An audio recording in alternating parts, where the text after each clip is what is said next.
Hi, everyone. Thank you for joining us today. It looks like people are getting a chance to log in, so we will go ahead and kick things off. My name is Kate Schwanhauser, and I am the Special Events Manager here at Food and Water Watch. And we're so glad that you've joined us for today's event, the A to Z of Plastics. We are hosting this as part of our new monthly member event series, and we're so excited for the conversation we're about to have today. So before we dive in, I will just give a quick Zoom orientation. I know a lot of us are already really familiar with this, but just a few reminders. We'll be turning off the chat in just a minute. Thank you to all of you who introduced yourself and shared where we're from. It's always exciting to see people coming in from all around the country. But we will have an opportunity for Q&A at the end. So please use the Q&A box that you see in your Zoom toolbar at the bottom to submit any questions you have throughout the event. We'll ask those aloud at the end to our speakers, so feel free to submit those as questions come up. And if you don't see that Q&A box in your toolbar, just click on the three dots that say more, and you'll see additional options in the menu there where Q&A will be. And we will also be recording this event, so we'll make sure that we share that out with everybody who RSVP'd. As I mentioned earlier, this event is part of our new monthly member event series that we launched earlier this year. So each month we'll be bringing you a new topic related to fighting for safe food, clean water, and a livable climate. So far this year, we've talked about building sustainable food systems, our legislative priorities for the year ahead, and now today, plastics and the fossil fuel industry. And these events are just one way for us to say thank you for your membership in Food and Water Watch and all that you do to support our work. As you can see here, our members really matter. Your support makes a difference, and it allows us to keep up the pressure through state and local campaigns, lawsuits, and so much more. So thank you all so much. I also invite you to join us next month on August 18th as well for our next event on protecting our pollinators. We'll be talking about bees, butterflies, birds, all the other important species that make up a healthy ecosystem and are essential to our food systems. We're going to put a link in the chat for you if you're interested in signing up for that event. Again, that'll be on August 18th. So we're here tonight to talk about plastic, where it comes from, how it's made, and what happens to it after it's used. I think a lot of us know a part of this story. One of the major issues with plastics is that, well, I'm sure everybody here recycles. Despite our best efforts, plastic still ends up in our landfills or litters our landscapes and our waterways, where it's harming our wildlife, or it's degrading down into microplastics that make their way into our drinking water. The EPA estimated that in 2018, the US produced 35.7 million tons of plastic, but only 9% of that got recycled. So a vast majority of this is ending up in landfills.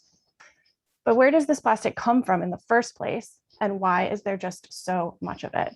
The short answer is the fossil fuel industry. I'd like to play a short video for you that visually illustrates this concept and helps further explain the plastic life cycle. So let me go ahead and cue that up.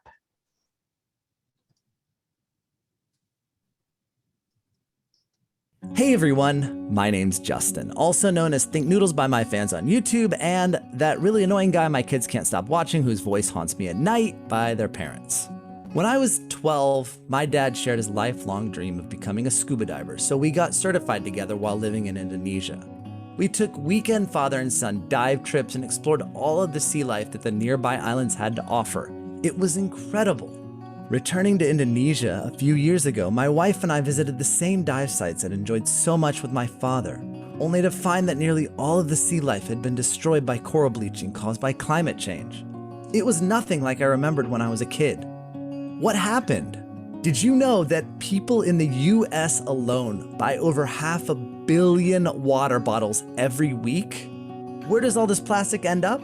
In our oceans and surface waters with potentially irreversible destruction. In order to make plastics, we need energy, which is increasingly coming from fracking. Fracking contaminates local water supplies, causes health problems in communities near fracking and near pipelines that transport the fracked gas. Once the fracked gas has been transported to factories making plastics releases climate-altering air pollutants. Can you imagine how many toxic chemicals are being released when globally 1 million plastic bottles are created every single minute? With all of this plastic ending up in our oceans and the toxic air pollutants released during production, our planet cannot sustain this for much longer. The oceans and sea life that I've known my whole life may not be there for me to share with the next generation. That's why we need to move away from fracking and single-use plastics toward renewable energy and reusable bottles. Join me with Food and Water Watch to ban fracking, stop pipelines, stop the production of plastic, and move toward a 100% zero-emission renewable energy future. All right, so as we just saw, plastic is made from these chemicals that are produced as a byproduct of fracking, and the oil and gas industry are selling these to manufacturers and pushing them to increase plastic production so they can keep making bigger profits. But as we know, this leads to increased levels of pollution, more adverse health effects for communities near these facilities, and more greenhouse gases released that contribute to climate change. So what do we do about all this? That's exactly what our speakers here tonight will be talking about. So they're going to dive into these issues further to explore some of the different stages of the plastic life cycle and what we can do about it. So I would like to welcome our first guest speaker, Judith Enck. Judith is the president of Beyond Plastics, which is an incredible organization that works with community leaders on issues related to plastic pollution and trains college students to become informed and active on environmental issues. In addition, Beyond Plastics pressures corporations to change packaging habits and helps block new plastic manufacturing and plastic burning facilities. Judith has spent her career working to protect public health and the environment, and she was previously appointed by President Obama to serve as the regional administrator of the US EPA, where she oversaw environmental protection in New York, New Jersey, 8 Indian nations, Puerto Rico, and the US Virgin Islands. Judith, we are so thrilled to have you here today. Thank you so much. I will go ahead and turn things over to you. Great, thanks, Kate. That was such a wonderful video. I think we can skip the webinar. And I think Justin is a very cool dad. So let me see if I can get my slides up here. Slideshow from the beginning. Okay. So hi everyone, it's great to be with you. Judith Enck with Beyond Plastics. And I have such tremendous respect for the work of Food and Water Watch. So it's great to be with Food and Water Watch. They are allies of Beyond Plastic. I love their staff and their volunteers who call me all the time. And what's so nice is it'll be the end of a long day and maybe you're feeling a little worn out by taking on both the fossil fuel and the chemical industry, and you get a Food and Water Watch email, and at the bottom of it, it says, "Fight like you live here." And I just love that saying, and we agree at Beyond Plastics. So that's me, that's my website. I used to work for this guy, President Barack Obama. I was appointed to serve as EPA Region 2 Regional Administrator, which was great. The thing about being appointed to your job by the president is you know when your last day is, unless you screw up and you get fired, which remarkably I didn't. But I knew that he would be leaving office on a particular day, inauguration day when that other guy came in. And so I had a lot of time to think about what I wanted to do next. And I started my career in the environmental community, did a tour of duty in state government in New York and then federal government, and decided I wanted to get back to working on an issue that I cared deeply about and where I could have an impact and where I could work with the grassroots. You know, this is the grassroots. This is Earth Day just over 50 years ago. And I was looking at a number of issues to work on. I also decided to do some teaching because, you know, it's so lucrative teaching at the college level. You're just swimming in money. So I decided to do some teaching. I teach a class on plastic pollution and other topics at Bennington College. And also I decided to work on the plastic issue because it touches so many priorities that I deeply care about, which we'll get into tonight. So just sorry to interrupt. Can I ask you to hit from the from current slide one more time, just to make it full screen? Yeah. Perfect. Yeah, I was wondering if I would get that right. Thank you for There jumping you in. are, all set. Thank you. So thanks, Kate. So to save time on climate change, just read everything by Bill McKibben. And Bill said something really profound about climate change, which I think also applies to plastic. He said, winning slowly is losing. Thankfully, we have new wind at our sails with the youth climate movement. This is Greta Thunberg, who I'm sure you know. Some of you probably have tattoos of her on your shoulder. She's great. She's re-energizing the climate movement. And I know we'll be speaking about the climate and plastics connection at some point.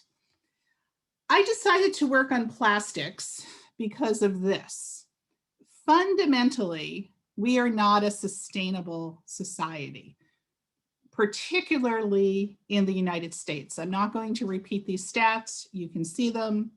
So business as usual and talking joyfully about recycling is not going to get us out of this mess. 15 million tons of plastic enter our ocean every year. And the United States is the largest generator of plastic in the world, about 42 metric tons in 2016. So where does this plastic come from? It's 80% comes from the land. It's mostly litter and plastics that wash through sewage treatment plants. And if the status quo continues, meaning if we don't pass new federal bills like the Break Free from Plastic Pollution Act, scientists tell us that by 2025, for every 3 pounds of fish in the ocean, there will be 1 pound of plastic. And that is the statistic that just stopped me in my tracks when I was at EPA trying to think, what did I want to do next? Plastics are a threat to people, but also to the marine environment. This is a seabird. This is not an outlier. This is a very common sight on remote islands in the ocean. The seabirds confuse the red and the orange plastic. They think it's shrimp, and so they will consume it. Their tummies will feel full, and then they won't get the calories they need, and many die. Or they bring it back to the nest and feed it to the chicks, and the chicks will choke.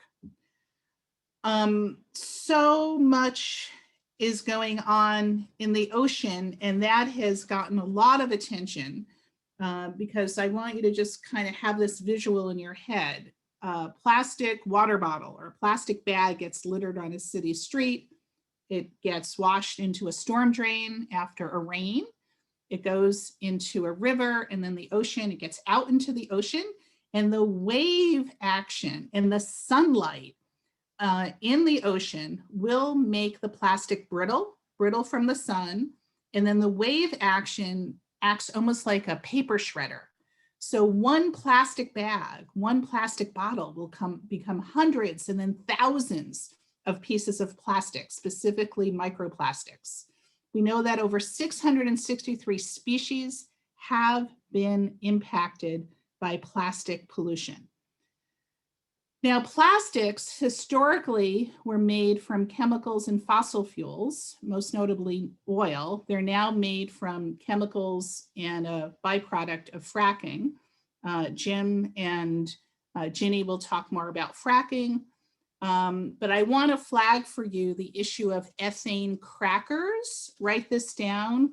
You may not have heard this phrase before, but what is happening without any of us voting on this is some petrochemical companies are grabbing the waste gas from hydrofracking sites and sending it by new pipeline to new ethane cracker facilities. And what an ethane cracker facility is a multi-billion-dollar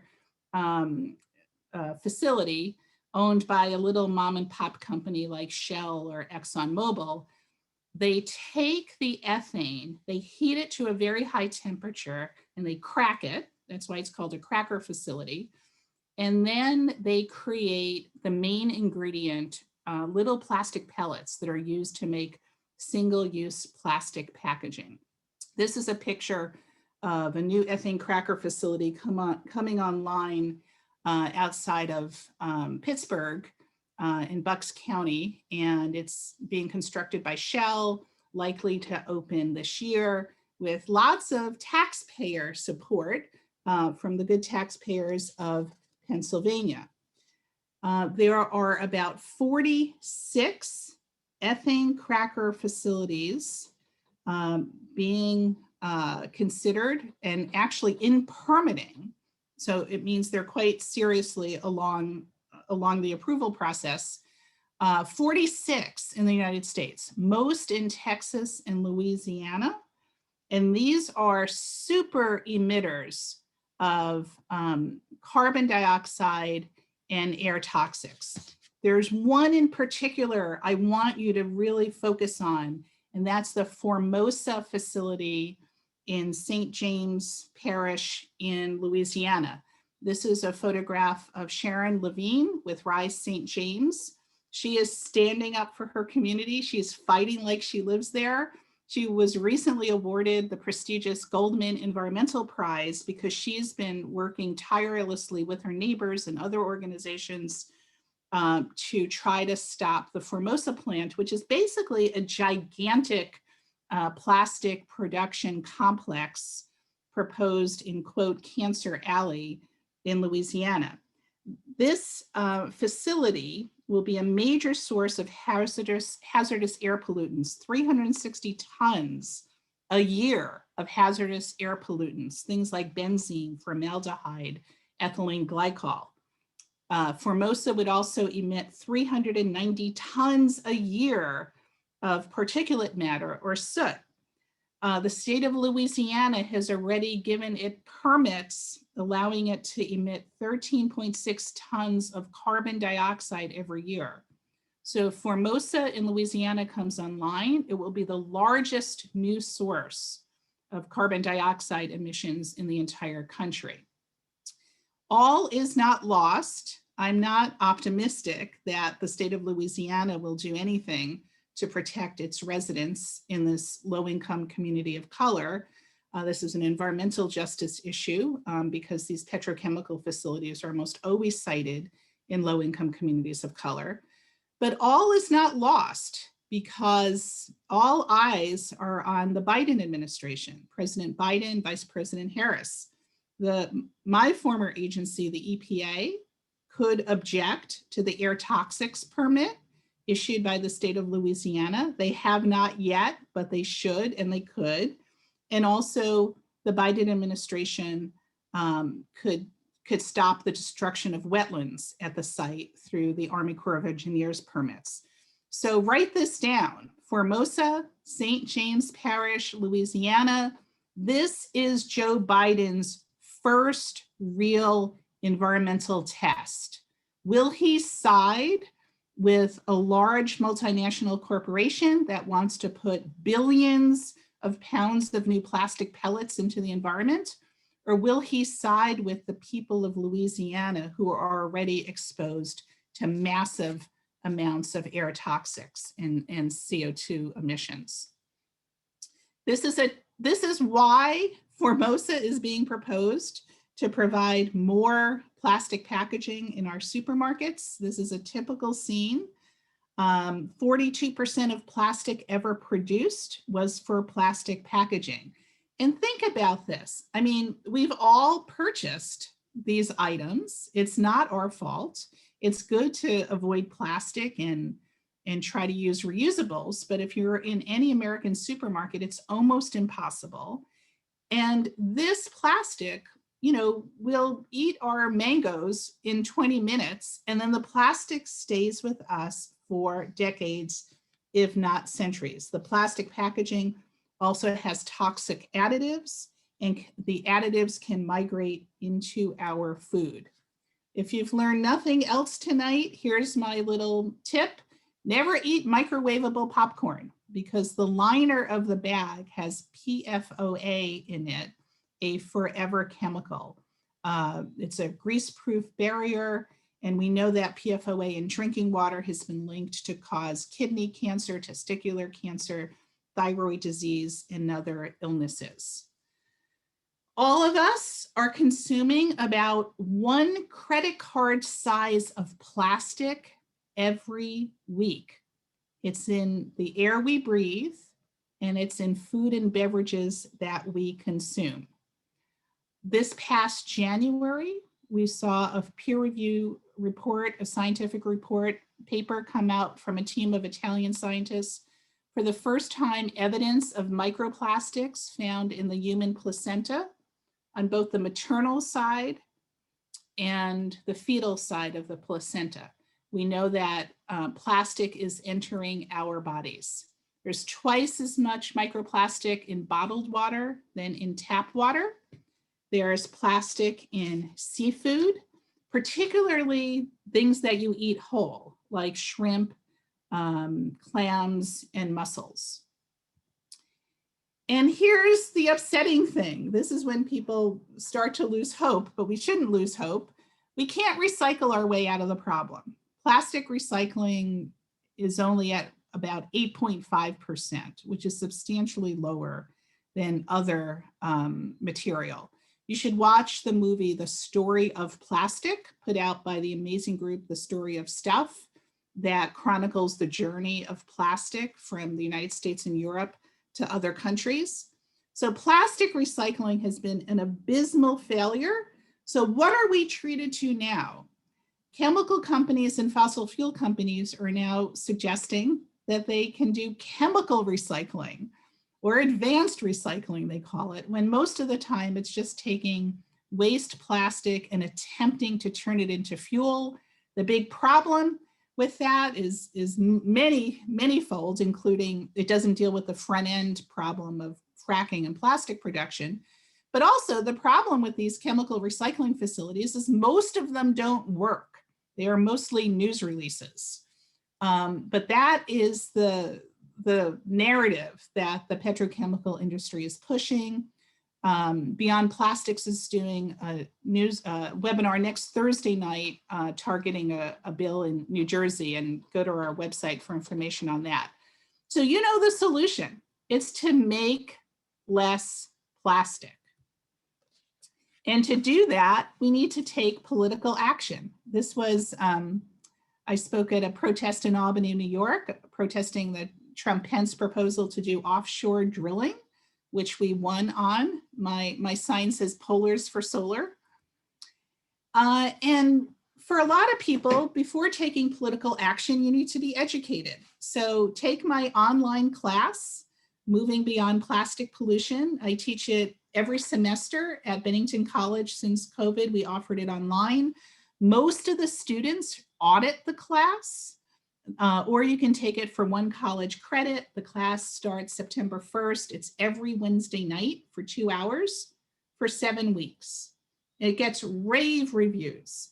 I pack in everything you need to know about plastic in 7 weeks. So register for the class. And we spend a little bit of time on personal steps we can take, because people get very fixated on what can they do to get rid of plastic in their own life, which we all want to do, particularly for health reasons. You're probably wondering, why is a can of frozen orange juice on your screen?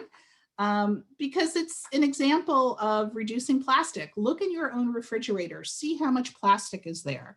I happen to be married to a wonderful man who drinks a lot of orange juice. It's almost his only flaw. And he would buy orange juice in plastic bottles. So we shifted to frozen orange juice in a glass container. It's easy and it's cheaper than plastic orange juice. So just kind of look at your own purchasing habits, see what you can shift while also working for systemic change.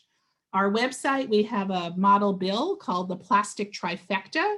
Happy to work with you in your community to reduce bags, straws, polystyrene. There is a lot at stake. This is very much a climate change issue, which we will hear more from.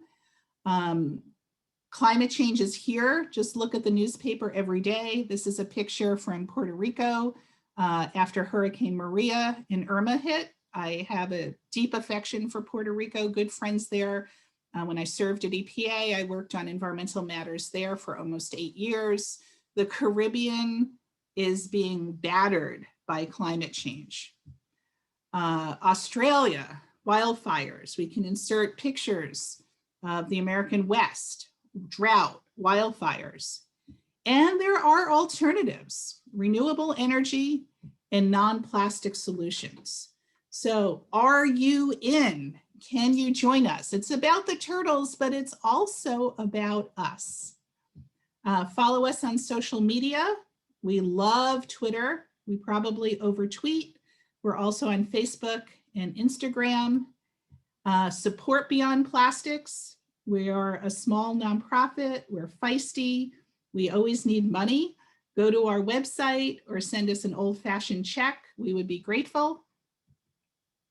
And the most important thing is watch John Oliver's show on March 21st of this year. John Oliver did a whole segment on plastic pollution, and it's as if he took my class. He covered every point beautifully. So when we're done tonight, go right to John Oliver's show, March 21st, and watch that segment. Thank you very much. All right, thank you so much, Judith. That was such a great discussion of why this is such an important topic and a lot of the things that we can be doing to start making a difference.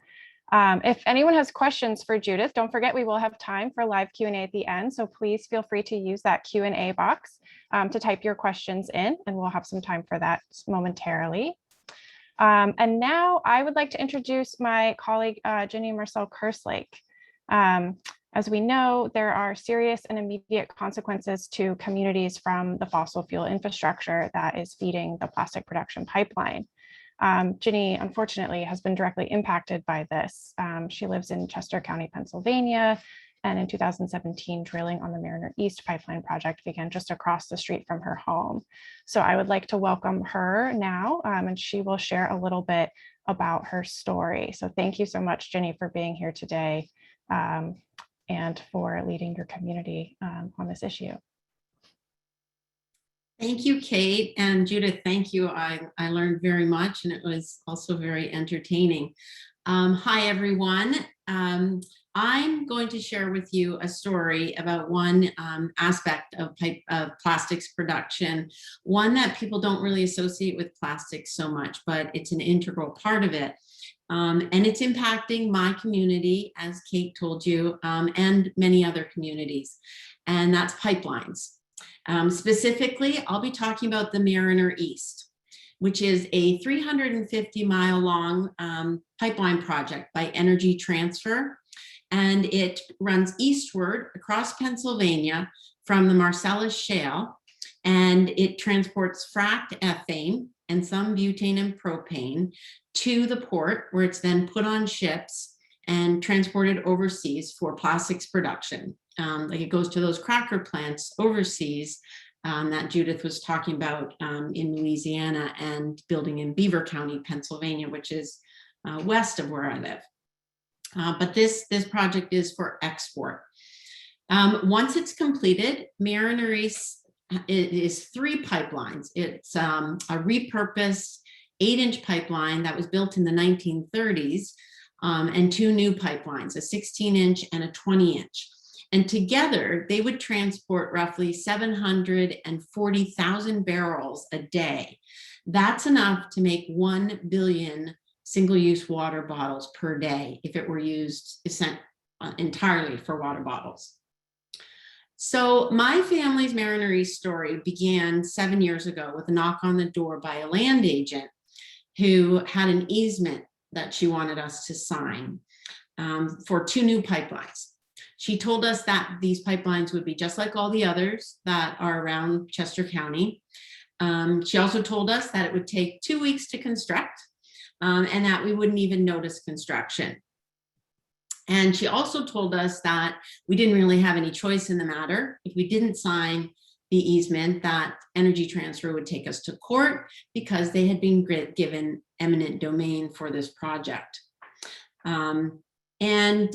This story that I just told you happened to countless families across Pennsylvania. I am going to share my screen now. So just bear with me a minute.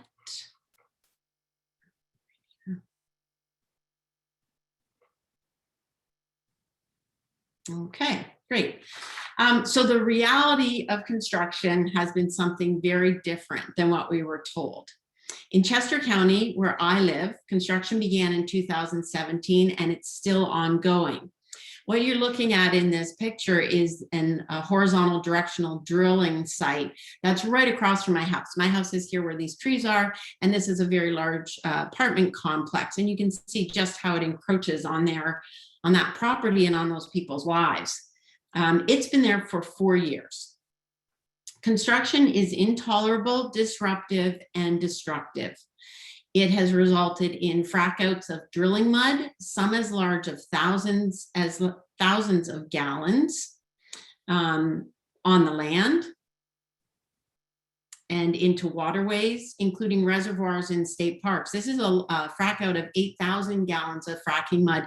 Up at the top right corner, you can see a brown area. That is the drill site. And it made instead of being recircled back into the pit, it found a fracture, went into the creek here, and then you see this big plume of drilling mud going into the lake. It's still there a year later. They still have to clean it up.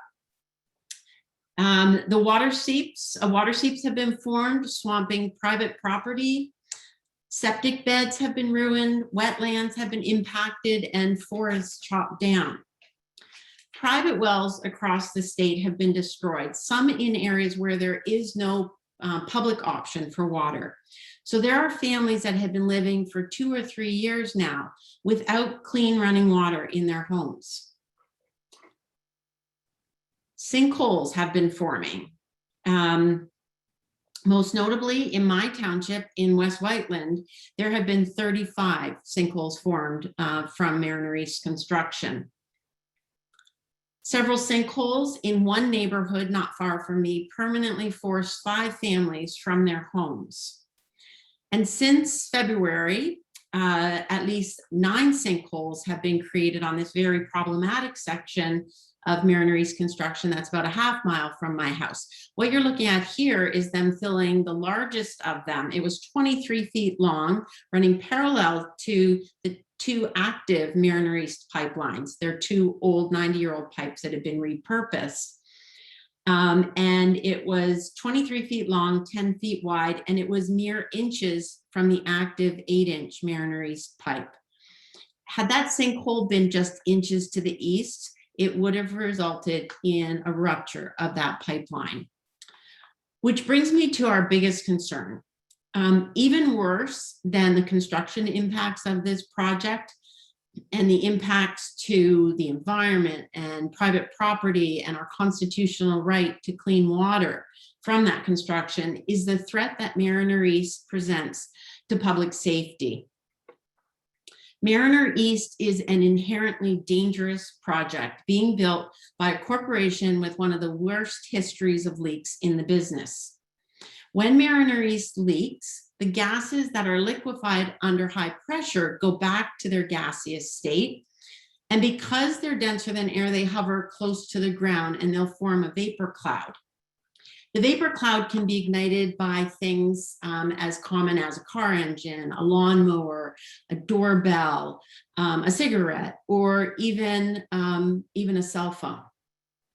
When it ignites, it explodes, and the blast radius is typically a half mile. There are over 32,000 people living in that blast radius in Chester County alone.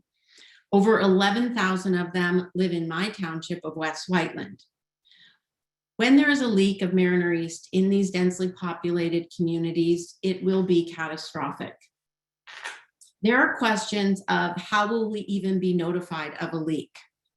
And even if we have a chance to evacuate, we are told that we must run a half a mile upwind on foot.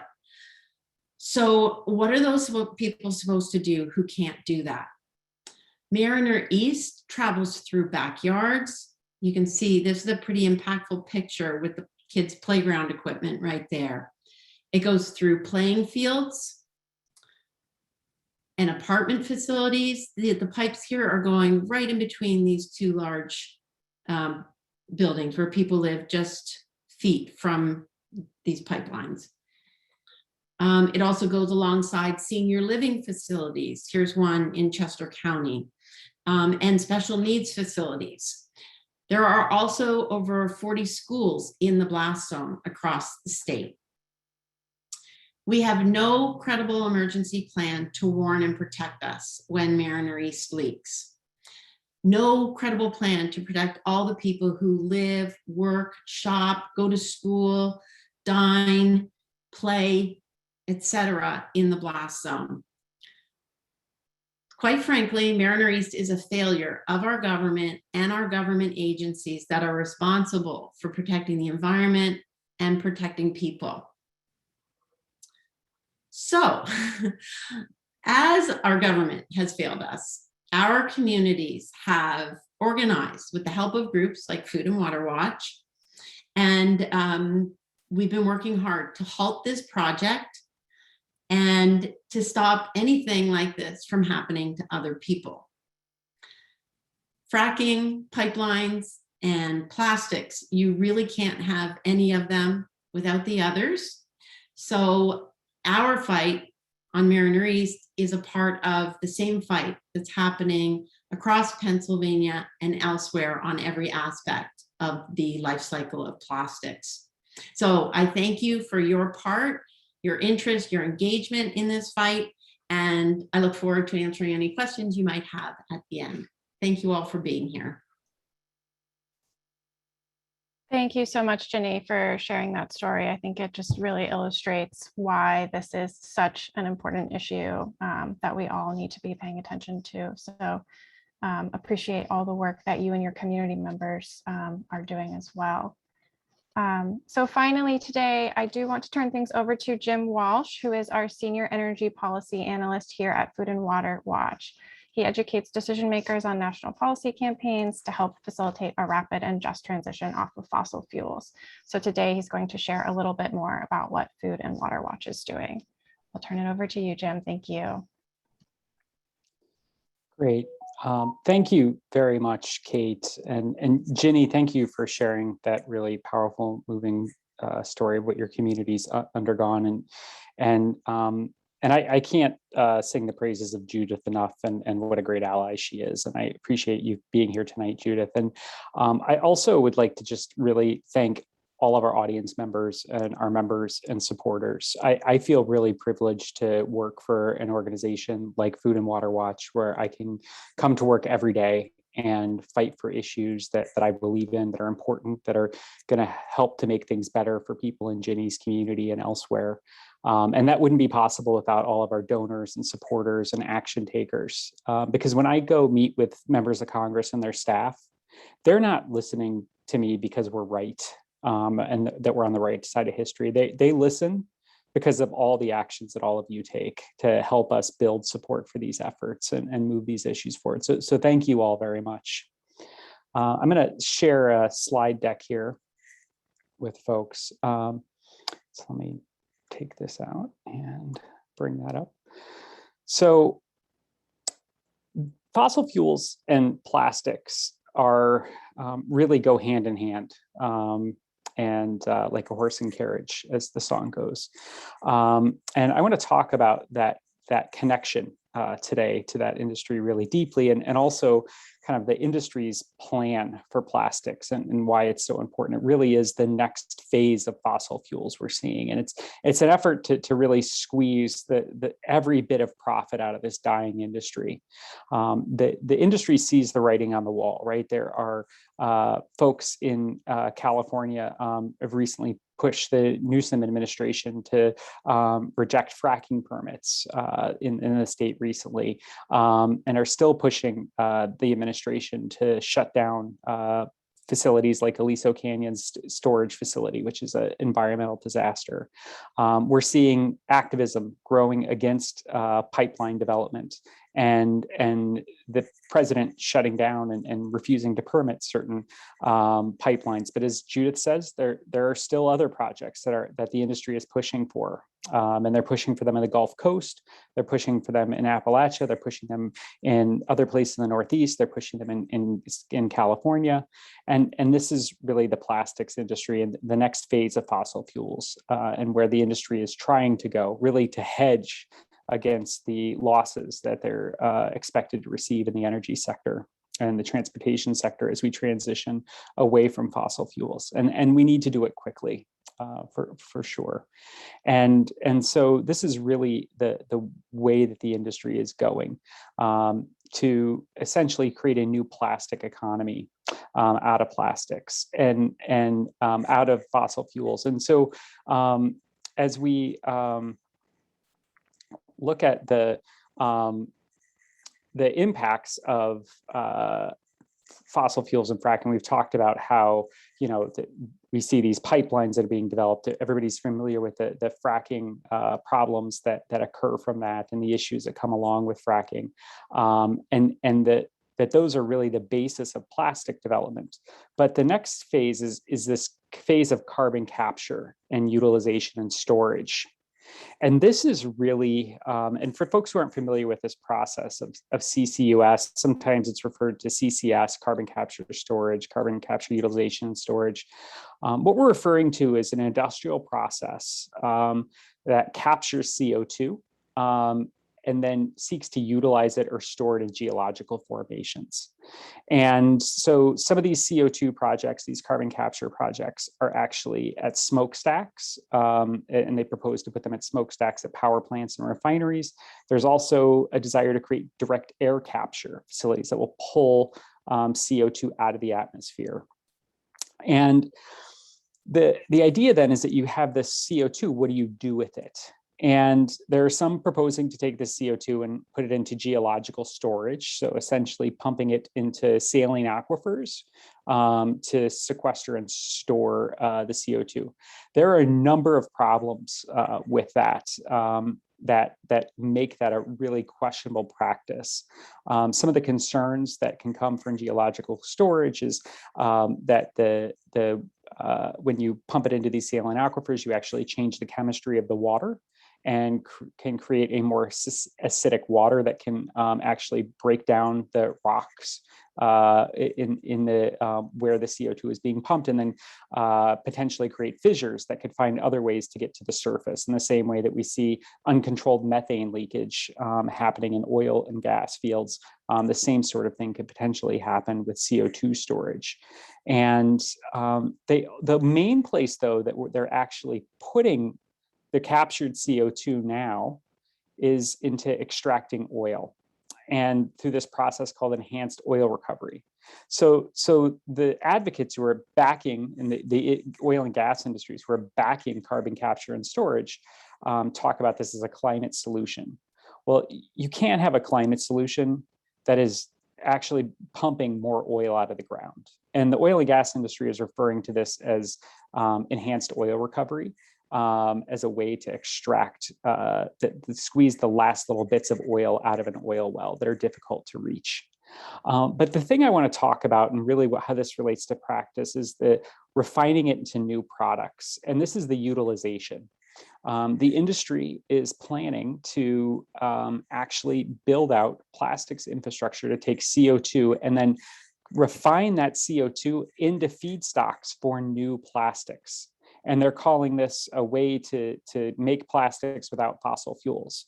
But we all know where the CO2 is coming from. It's coming from fossil fuels. And what we're doing is actually creating a value on carbon so that there's actually profit generated from creating more CO2 with these byproducts that then be put into consumer products. And so this is the industry's, like, part of their new game plan is actually utilizing their waste product. In the same way, plastic is refined now from waste products from fracking. The natural gas liquids are waste products from fracking wells that are then turned into plastics. This CO2 will be a new waste stream that they will extract profit from in order to refine into plastics. And why is this a problem? So it's a problem. One is because carbon capture, utilization, and storage is very expensive. It is very costly. When you put this onto a power plant to capture emissions from a power plant, you actually will see an increase in energy used at that power plant in order to actually run the carbon capture equipment. And so there's an energy penalty of about 10%. So for every unit of energy, you need 10% more energy to actually generate that energy into the grid for electricity. It's ineffective. The best that carbon capture has been able to achieve is about a 39% reduction in CO2 emissions. And that's really important because it's a reduction in CO2 emissions. The attaching carbon capture and storage to an existing power plant doesn't actually reduce emissions in the atmosphere. It just makes it so that fewer emissions actually go into the atmosphere. So we're extending this lifeline to this dirty source of energy through this carbon capture network, and pretending like the only problem with gas power from fracked gas is the carbon, when we see all the other impacts in the supply chain from the pipelines and everything else. And it's dirty. These facilities can actually increase pollution in the communities where they're being built. And those are, as Judith talked about, these chemical recycling facilities, these these refineries are in low-income communities of color. And that is that we're going to burden them with even more pollution under the guise of pretending like we're doing something about the climate crisis, when in reality, we're just extending a lifeline to the oil and gas industry and really promoting the new carbon economy that is being built out. How does this go about, and what is the industry's plan to do this? And so the industry right now is pushing a number of different policies in Washington, D.C. to back up the industry. And so with these refineries in general, and CCS are very expensive, margins are very slim for refineries. And so the refineries don't make a lot of profit for the investment necessary to be in there. And they don't have a lot of room for error to make sure that these facilities are profitable. And so they rely on a number of legacy subsidies to the oil and gas industry, which provide subsidies to the tune of about $15 billion a year to the oil and gas industry. And those subsidies indirectly support plastics development because it enables us to essentially subsidize the oil and gas industry's extraction of these fossil fuels to begin with. They also are utilize DOE loan guarantee programs. And these programs are, the DOE loan guarantee program that they're seeking to tap into was actually created as a way to fund clean renewable energy, and was actually flipped into now a program that is being used to fund utilization of greenhouse gases that have been captured. And those changes were made last year in the omnibus appropriations bill, and were slipped in at some point in time. No one even knew what they were voting on, this 900-page bill that came out 2 days before it was voted on. They inserted this one line into that, which makes all of this carbon capture utilization projects for plastics eligible now for money that was supposed to support clean energy development. In the infrastructure package, there are a number of proposals to support more fossil fuel development. Senator Manchin has gotten a lot of attention for his backing of the coal industry, but he's also really supporting a lot of provisions that are going to support carbon capture build out. And in the appropriations process, there are attempts to increase subsidies there. We're actually fighting in the appropriations process to end some of these subsidies so that the funding for these programs isn't going out. And our major focus right now, though, is the End Polluter Welfare Act. This is an important piece of legislation that will actually eliminate the $15 billion a year in legacy fossil fuel subsidies that are being moved forward, and something that we're working very hard to make sure is included in the infrastructure package that is moving in Washington, D.C. right now. And I want to leave everybody with a real important point here that was made, and Judith made, is that clean renewable energy is possible.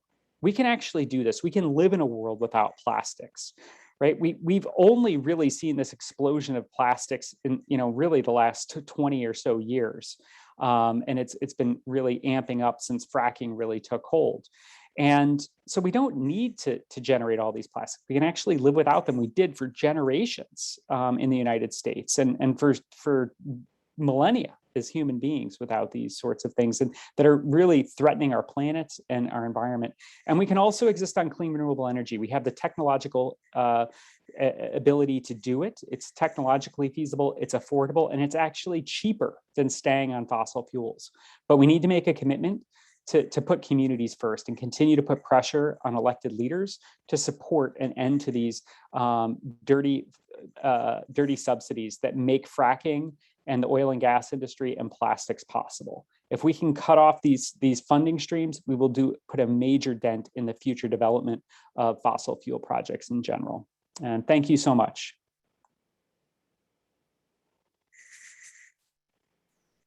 Thank you so much, Jim. I'll invite Judith back on screen as well, and we'll do a few minutes of Q&A while we still have some time here.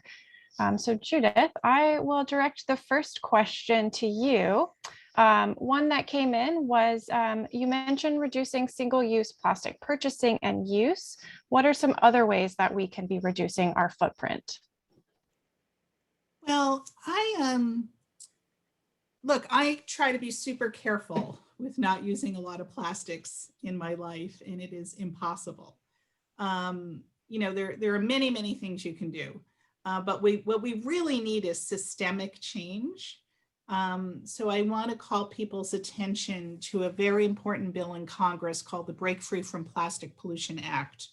It's Senate Bill 984 by Senator Merkley of Oregon. It's House Bill 2238 by Representative Lowenthal of Southern California. That bill passing will do more than anything we can do in our personal lives. So for instance, it does a 3-year pause on building new petrochemical facilities that make plastic, most notably the ethane cracker plants. It would give us a national bottle bill, yay, a 5-cent or actually 10-cent deposit on beverage containers. It would ban plastic bags, it would ban polystyrene. So I really urge people to contact their members of Congress to support that bill. Other systemic things we can do, look at your school cafeteria. Can you get them to move away from single-use plastic utensils, plates, cups, things like that? Center for Environmental Health, CEH.org, just put out a great report today. That's a resource for parents and students. My organization, Beyond Plastics, has launched a new project that we would love your help on. We're trying to convince Meals on Wheels, that wonderful program that feeds seniors. Let's get them serving food on reusable, refillable containers. There's a built-in return system. When the volunteer drops off the hot meal, they can take the old container back when dropping off a new meal. Because often with these refill and return systems, the challenge is getting the packaging back. Meals on Wheels is controlled locally, so we're looking for volunteers all over the country to partner with Beyond Plastics on that. So I would just urge everyone to kind of think more systemically. LAX Airport, San Francisco Airport no longer sells single-use plastic water bottles. We have information on our website on how you can get that policy at your local airport. I could go on for hours. There's a lot we can do to reduce plastics. Amazing. Thank you so much. Jim, it looks like we had a question come in about, are there any actions we can do to try to undo the damage from that DOE loan guarantee change from last year?